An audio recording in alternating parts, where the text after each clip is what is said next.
What a blessing. It's such a joy to be back in South Africa. And I remember in 1987, Janet Brand came. She was still Janet Brand. She hadn't found her husband yet. And she came to our church, and I was sitting right in the back of the church, like in the curtains. And she said, "That guy over there with your hands folded." And she gave me a word that literally revolutionized my life. And we look back 30 years. And I want to tell you, when you receive prophetic word, it needs to reform and change your mind. Amen. Come on. The days of generic prophetic words are over. And I'm going to speak about that tonight. But I bring greetings from Charleston. I'm so excited to be here. And I really feel you guys are at a crossroads.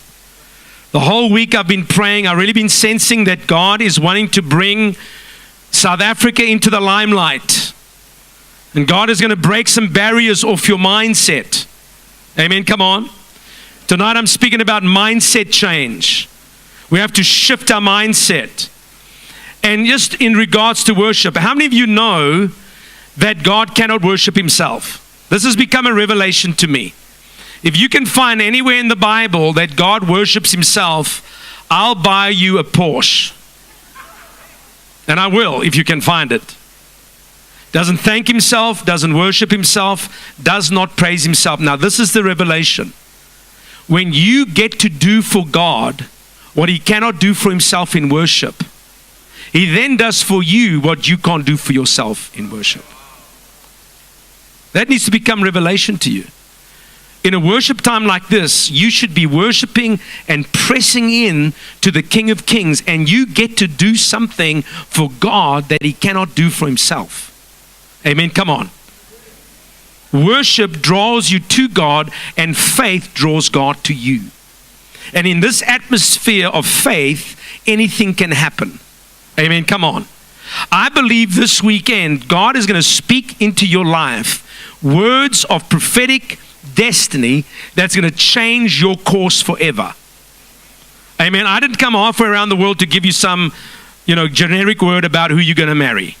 If you don't know who you're going to marry by now, just go to, couples.com, and you'll find somebody on the internet. I'm not here to tell you who you're going to marry. I'm not here to tell you that type of stuff. I'm here to redirect your gaze to the King. Is that okay?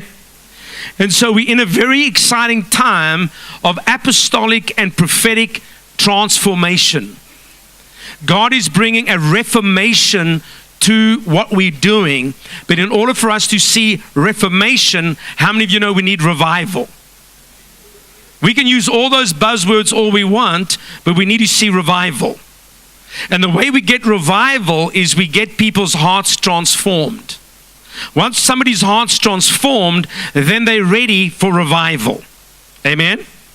And so I was thinking about 100 things to preach on and to minister and so forth. But I've just written a manual. This is hot off the press. It's called the Apostolic Blueprint for the 21st Century. Now, I wish I could print everyone a manual. I was actually thinking how to do that logistically today. It's just going to be too much. But there's one manual there. Matthew, could you give it to Pastor Andres over there? Just over there. They try to staple it, and I didn't want to give it to you because it's a mess. But I'm going to give it to you anyway. Amen? And so I'm going to be speaking out of my manual. But let's just go to Ephesians chapter 4.